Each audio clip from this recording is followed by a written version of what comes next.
The Vietnam War was one of the most controversial and infamous campaigns in the military history of the United States, and is often remembered for the brutal actions carried out by the U.S. High General Staff, since, of the more than 3 million recorded deaths on Vietnamese territory, at least 2 million were civilians.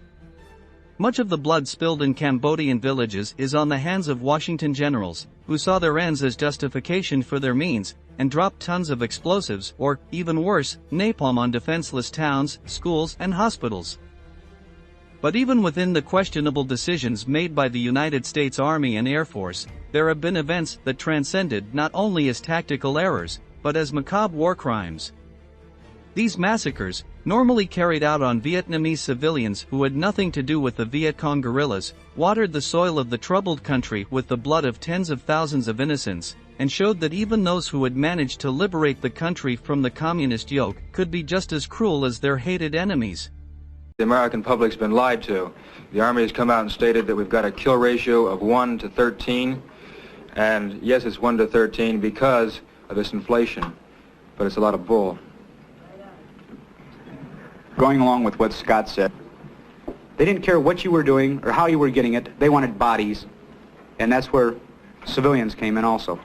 In November of '68, in an area called the Wagon Wheel, which is northwest of Saigon, while on a routine search and destroy mission, gunships were to be providing security and cover for us in case we had any contact, were circling overhead. Well, no contact was made, and the gunships got bored. So they made a gun run on a hooch with miniguns and rockets. When they left the area, we found one dead baby, which was a young child, very young, in its mother's arms. And we found a baby girl about 3 years old that were dead because these people were bored and they were just sick of flying around doing nothing. Second Lieutenant William Calley was in charge of Infantry Company C, which was ordered to advance on the My Lai sector, in the Sun My region of South Vietnam. The soldiers were deployed in helicopters, between which they moved towards the outskirts of a medium-sized village. The mission was to interrogate the locals, locate any terror suspects, and return to the helicopters. But things did not turn out this way. Arriving at the town, the Americans found that there were no middle-aged adult men, only women, children, and the elderly remained.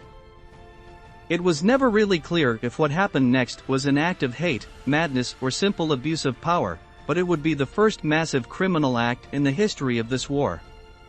The American soldiers raped all the women and girls in the village of My Lai for 4 hours. They also killed cattle, destroyed crops, and set fire to buildings, until the entire village was reduced to ashes. After executing all this, they shot the civilians in cold blood. The number of executed victims is estimated to be between 300 and 500 South Vietnamese. They then returned to the helicopters and headed back to the base, without a single suspect of cooperating with the Viet Cong.